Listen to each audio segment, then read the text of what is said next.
Warriors Walkoff on HBC TV 25 is brought to you by Jefferson Pub and Grill. Meet me at the levee for fabulous food and drinks at Jefferson Pub and Grill. Come check out their great nightly specials and limited time offer menu. Jefferson Pub and Grill.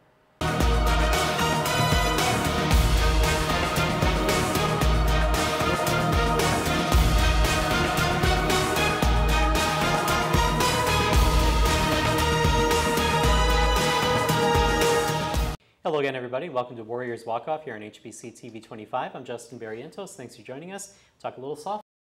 Greg Jones, and I want to start out this week by talking about something that we kind of heard last week. We had a little conversation off air, and it was fascinating to me that there are coaches kind of around the conference that maybe think that, well, this is there's nothing wrong with this program, and nothing ever happens bad. And you were saying, hey, we face the same things that everybody else faces, and you also mentioned that you don't really care what other people think about the program. Can you kind of talk about that a little bit?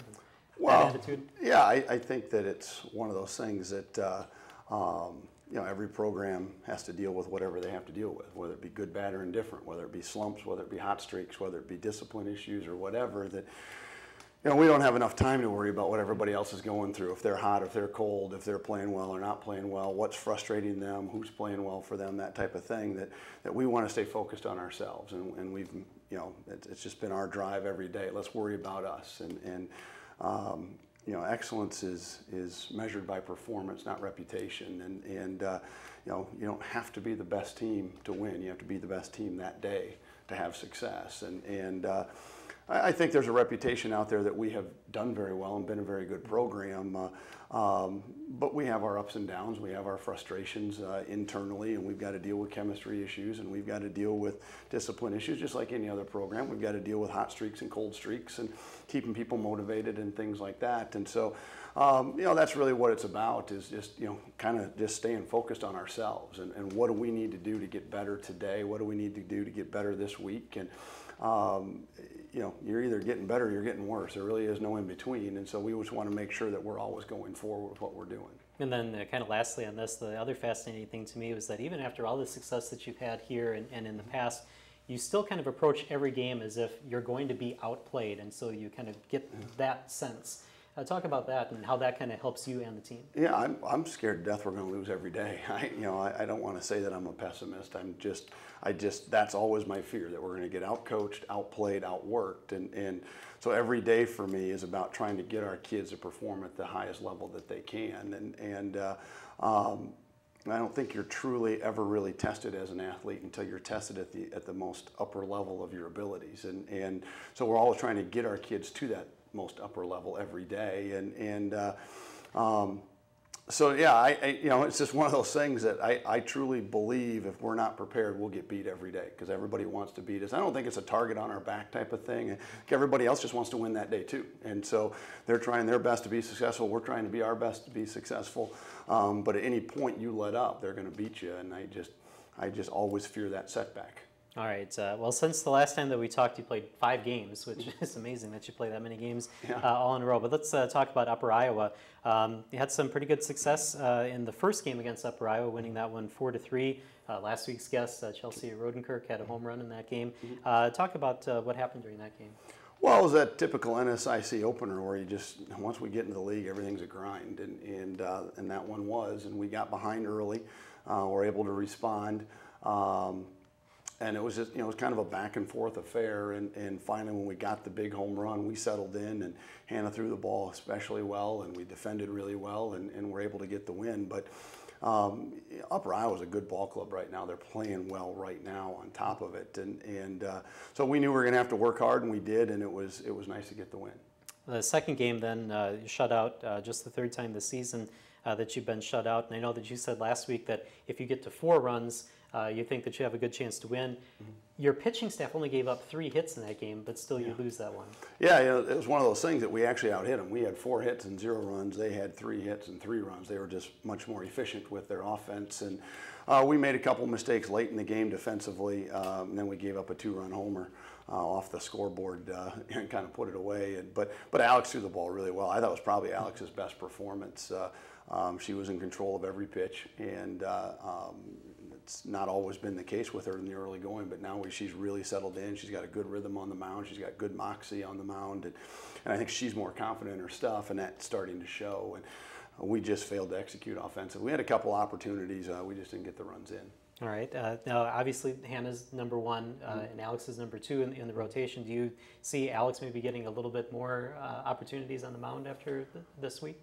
Well, I think right now for us, it's, we just want to ride hot hands. And I don't think McKenna's out of it by any stretch. It was a conversation we had as a coaching staff just the other day. We got to get McKenna back in and going again, because the longer she's not pitching, the more difficult it becomes to ask her to come in and throw big innings all of a sudden.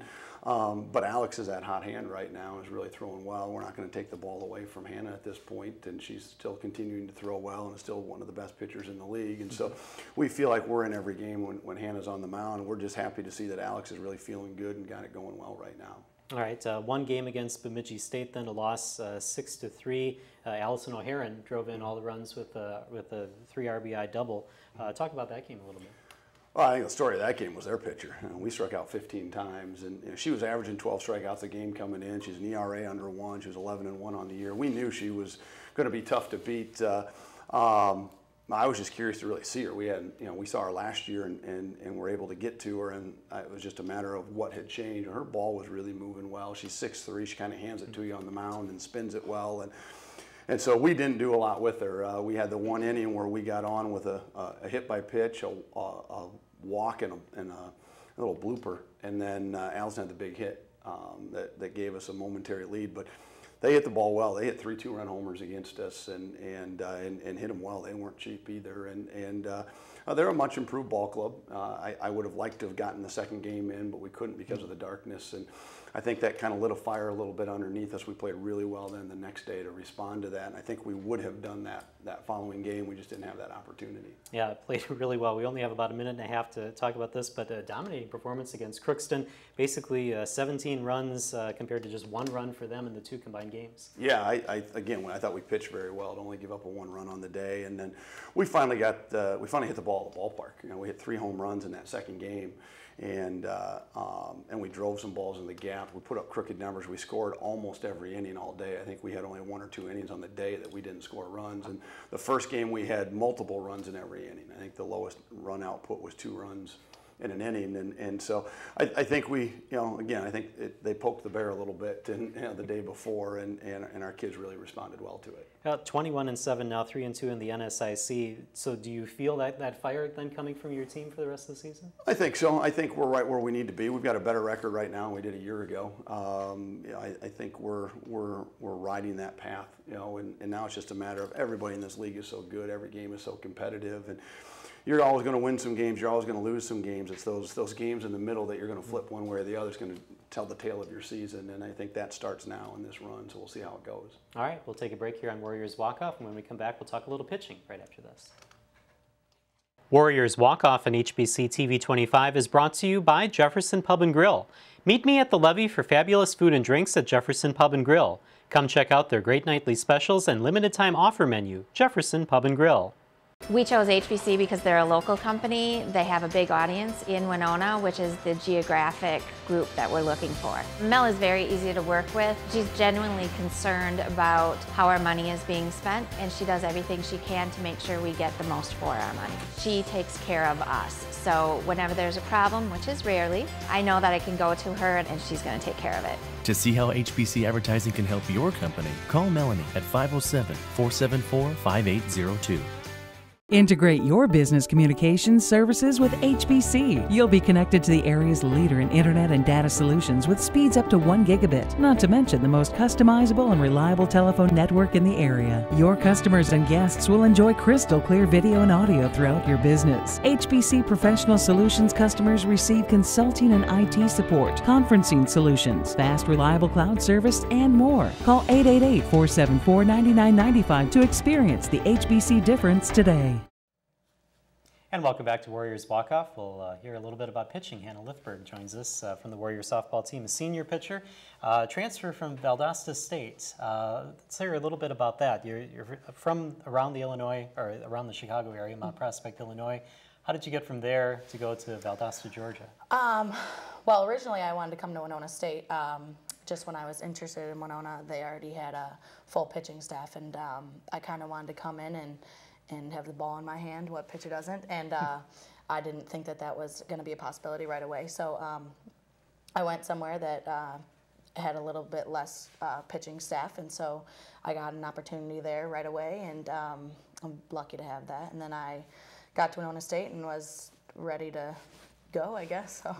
You had very good success in your 1 year at Valdosta. You get to the Softball World Series and pitched pretty well in there. What was that experience like as a freshman to get to the World Series?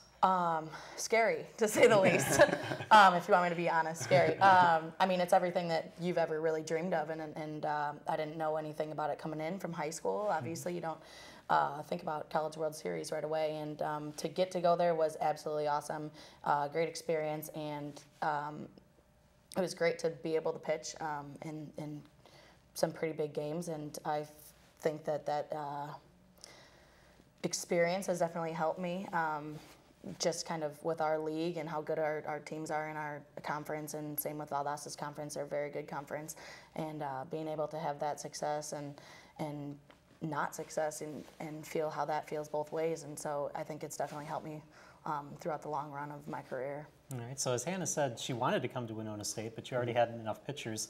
When she had the success that she did in her 1 year at Valdosta State, did you think, oh, we missed our chance on her? Oh, absolutely. There was no question. and long before we ever found out that there was a possibility that Hanna would come back or transfer, we were already looking at stat lines, and we were looking at Valdosta and seeing how, knowing how good their program was, and that's where she went, and seeing her throughout the year, and there was no question that, recruiting is such a crazy world anyway, and trying to be honest with everybody and upfront about everybody about the situation. Even though we really wanted Hanna, it just was a numbers game at that point, and we're trying to be honest about it. Then all of a sudden you see what happened, and you're like, oh, yeah, we missed. So we were very fortunate to have her come back. All right, so you do come back, and then you get NSIC Newcomer of the Year, All-Region, First Team, All-Conference, 22-4, amazing numbers. How did you make the transition so easily from one college to another, new set of teammates, new set of opponents, that sort of thing? Just that. I mean, you said new set of teammates. It definitely, wouldn't have had any success if it wasn't for them. I mean, I came in and I was welcomed with open arms, and that's awesome. I mean, that doesn't happen everywhere you go, and so I'm very fortunate to have come in and just been really welcomed by everyone, and I made some great friends right away, and they definitely helped me transition from a new state, from a new everything team, or not sport, but definitely just a new atmosphere altogether. So right. Definitely them. Okay, no, sorry to interrupt you there, but so you pitch quite a bit, obviously, as the #1 pitcher. You're there almost all the time, and I want to know kind of what your weekly routine is to get ready for so many different games, because obviously in baseball, you have such long times in between starts that you can kind of work on things a little bit, but you're going to be out there almost every day. What do you go through during the week? We do a lot of series of workouts, and they, they do a really good job. Coach and his wife Cindy do a really, really good job of preparing us. I mean, just pushing us physically in the off season, and then mentally more challenging things and getting you to kind of be out of your comfort zone a little bit. And they do a phenomenal job of getting everybody ready. So if I'm not ready, or saying I don't want that to ever happen, but if that would ever happen, if I know that Alex can come in at any point. I know that McKenna can, and we all go through the same exact workouts, and that's an awesome thing to have, because everybody's ready at every second and every time. All right. Now, through Valdosta and through here, you've not had an at-bat yet in college. You don't hit. You just pitch. You concentrate on pitching. Senior year, are you going to maybe campaign to get in there and maybe try to You know what? Get That's funny. I tried this one little thing one time in the fall, and I went up to bat, and I think, I don't know, I think it was a high inside rise ball or something. And for some reason, I thought it was a great idea to kind of like let my hand protect my face or something. I forgot that I had a helmet on, so I don't think that's for me, is where this story is going. Yeah, I mean, it would be great, but at this level, I think that you definitely have to spend a lot more time pitching, perfecting spins, everything, mental game, and it's just, if I wanted to be a hitter, I would have to put that in that exact same time that everybody else does, and probably more now that I've been out of the game for a while. So, is it something that would have been awesome to do? Yes, but I mean, I know that my teammates are fully capable of scoring runs for me, so I don't think that that's something that I'll have to do in the future. So you just concentrate on pitching Yep, then? yep, yep, I think so. All right, well, thank you for joining us this week, and good luck this weekend and the rest of the season. Thank you. Warriors Walkoff on HBC TV 25 is brought to you by Jefferson Pub and Grill. Meet me at the levee for fabulous food and drinks at Jefferson Pub and Grill. Come check out their great nightly specials and limited time offer menu, Jefferson Pub and Grill. Go beyond entertainment with HBC GigaWorld and get the broadband experience. Video chat without buffering. Stream your favorite shows and movies with TV to go. Dominate your online games and more with gigabit internet speeds. Watch over 300 video channels, including high definition, sports, HBO, Cinemax Stars Plus, Encore Showtime, and more. Call friends and family with reliable, crystal clear, unlimited local and domestic long distance phone service. Experience broadband the way it's meant to be with HBC GigaWorld. Visit hbci.com to get started today. And welcome back to Warriors Walkoff on HBC TV 25. Time now to shift to baseball. Head coach Kyle Polk with us. And I want to talk about the weather first, because when we did this show the first time around, I was surprised to learn that you guys are basically the field managers out there, and you have to clear for snow and everything. And the weather is about as inconsistent as you can get around this time of year. So you have a lot to deal with besides just what goes on the field. Talk about what happened this past weekend. You had the snowstorm coming in, and so you have to scramble basically to find a place to play. Well, there's a couple things. There's some, in our handbook, we have some conference bylaws about travel. Once you leave campus, you can stay 2 nights. And as I kept looking at the scenarios of bringing Crookston down and with the snowstorm, I didn't think we were going to be able to get the games in Friday. We maybe would have been Saturday. And then this weekend was different because of Easter. We can't do anything on Easter, and we can't travel on Easter. And because the thought was we could go to Tuesday and go Monday, Tuesday and play, which would have been ideal with the weather we have now. Right. But again, they can't travel on Sunday, so we're kind of stuck. So then after looking at all the different scenarios, I went and looked at their weather. They were going to be good on Thursday and iffy on Friday. But it was a chance that when I started looking at numbers, we had a 100% chance Thursday, probably a 70% chance on Friday to play. Here we had nothing on Friday, nothing probably on Saturday, and then only be able to play 2 games on Monday or Tuesday. So it would make common sense to make the switch, go up there. We were able to get 3 out of 4 games in. And as you said, with the field work, we do most of our field work. So in the springtime, I always joke that instead of Sports Center or Golf Channel on, I got the Weather Channel on all spring long. So, how much does it matter that you kind of have to give up home games for away games? And do your later games against Crookston switch then? Well, no, because we're done with Crookston. Oh, you're done with Crookston. We're done with them. Okay. So, and we have some bylaws as well in the conference that because traveling, we don't have budgeted expenses, but they're budgeted. So what we do is we switch the budgets. They'll pay for us. They subtracted umpires, so it doesn't hurt our budget, and they're already budgeted. And the funny thing is, most of the time we're switching, and we're supposed to be going north, and they can't play, so they're coming here. So this worked out good this year, and we had a good day for Thursday to play, and Friday, a little chilly to start out with, but as the game went on, it wasn't that bad. And we knew we were only going to be there for probably 3.5 hours because we were only scheduled for 1 game, rather than being out there for 6 or 7. All right, well, let's talk about the first couple of games. The first game you lose 4-2. You got a couple of home runs. Mitch Voter had a home run in that game. Talk about that first game. Yeah, it was one that I think we let slip away. Not to take anything away from Crookston. They're a much better team they've been in the past. They're very competitive now. But basically, Mitch Stallsberg, who's our ace, he 2 bad pitches to back-to-back guys, one with a 3-run home run, then the guy followed up with a solo home run, and that was the 4 runs they got. We had a home run, but we didn't capitalize on getting guys on base. We didn't score anybody. We had chances, and so it was a game that they beat us 4-2. Yeah, and Mitchell, he had 8 strikeouts in 6 innings, only gave up 4 hits. So is there anything that you say to a pitcher after you have a good performance and you just have those 2 mistakes that lose the game? Just you keep doing what you're doing.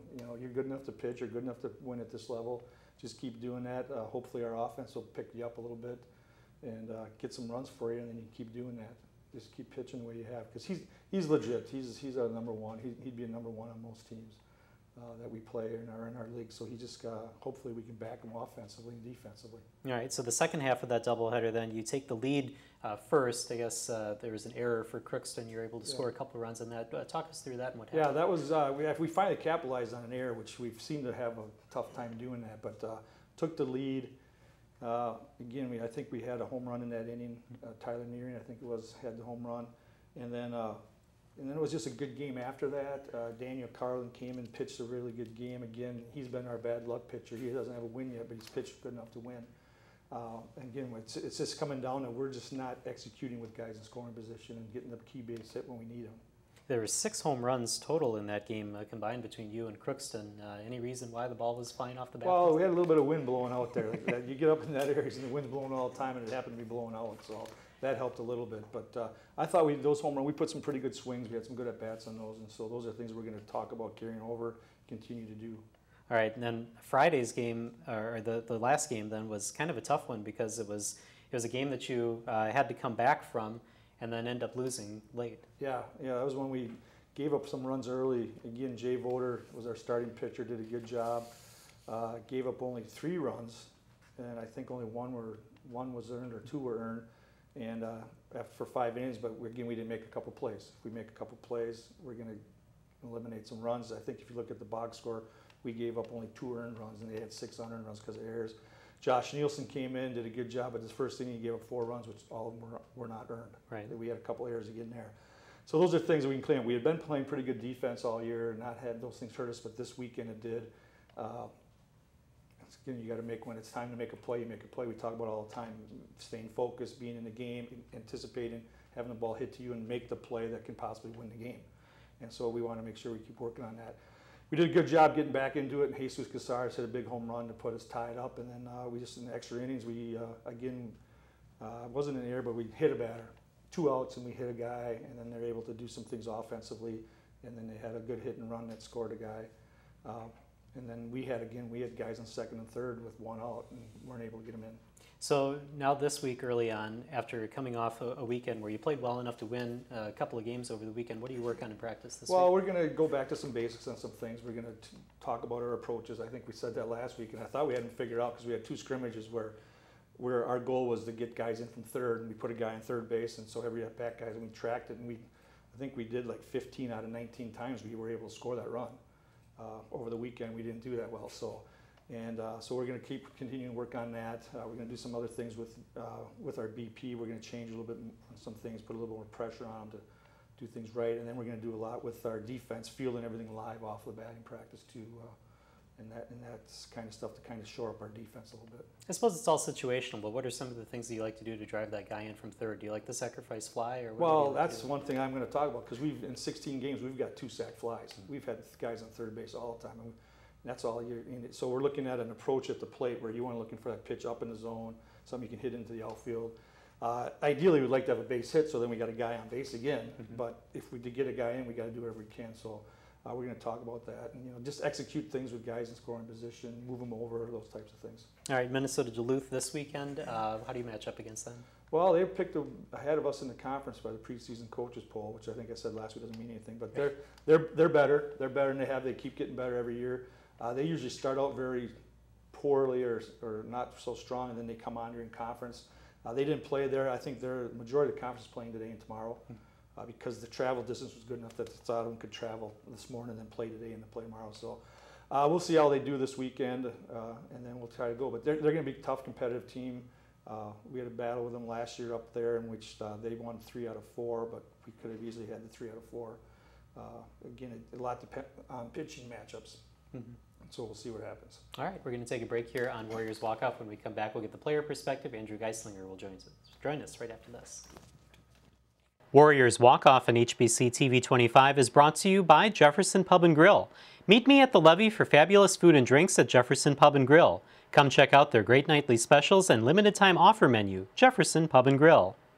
Tune in for the Sports Buzz every Tuesday at 5:30 as a panel of local sports journalists tackle the hottest topics on everything from local high school and collegiate sports to regional discussion about the Twins, Brewers, Vikings, and Packers. With the Power Play Fantasy Football Challenge to the Rant of the Week and NFL Pick'em, the Sports Buzz is fast-paced and sure to entertain. That's new episodes of the Sports Buzz every Tuesday at 5:30 with replays only on HBC TV 25. And welcome back to Warriors Walkoff here on TV 25. Time now for the player perspective. Andrew Geislinger, a junior at Winona State, joins us. Let's talk a little bit about, according to my information here, you redshirted your initial season. So what was that like to come in and be able to kind of watch the team and kind of figure out where your place on the team was during that redshirt? Yeah, that was definitely the best decision for me. I came in about 155, 160 pounds. Out of high school as a smaller guy, and we had an All-American shortstop, Seth McMullen, and Derek Wojcik, who's a great second baseman when I came in my freshman year.